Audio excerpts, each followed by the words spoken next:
In this video, we're going to go through finding standard deviation using the Georgia Desmos calculator for testing.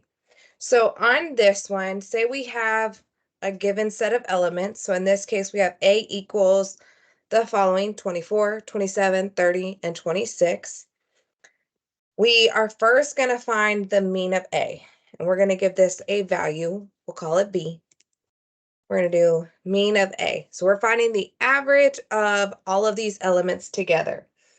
Now what we're going to do is we're going to create a new name. We'll call it C. And we're going to take the distance between each element in A, find the difference of it from the average, and then square it.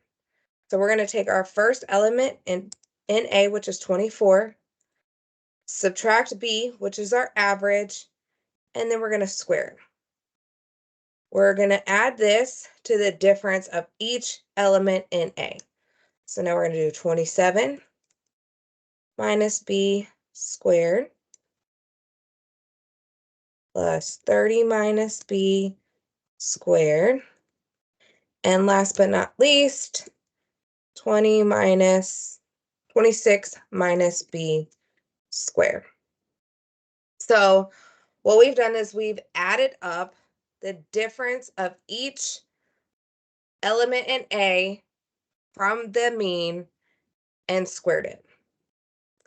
Lastly, what we're going to do is we are going to take the square root of the value we just came up with, so C divided by the number of elements in our population, which in this case is 4. And so our population standard deviation is 2.17. Say you don't want to use a letter, that's fine. You can just type in what you get for this. So if all the letters is a little confusing for you, that's fine.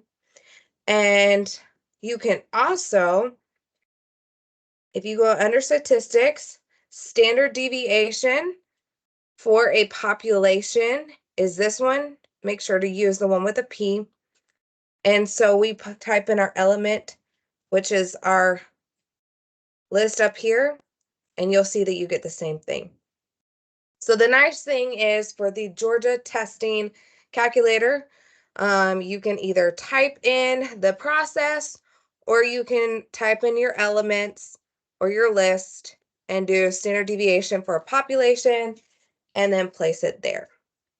The other thing we want to talk about is why standard deviation for a population matters. So if we look at some samples, we have list A and list B.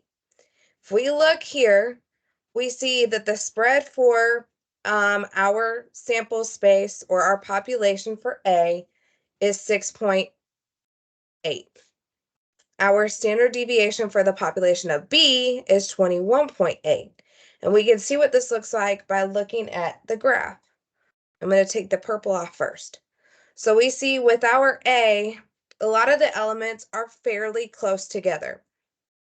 If I put on B, I see that these are much more spread out. So that shows the spread of the data. The smaller your standard deviation, your spread is going to be closer together. The elements are going to be closer together. The higher my standard deviation for the population is, the farther apart these elements are going to be. So that's the point of finding standard deviation, is to see the spread of the population and then to be able to compare that with a bunch of different data sets all in one. So that's how you find it using the Desmos graphing calculator. Have a great day.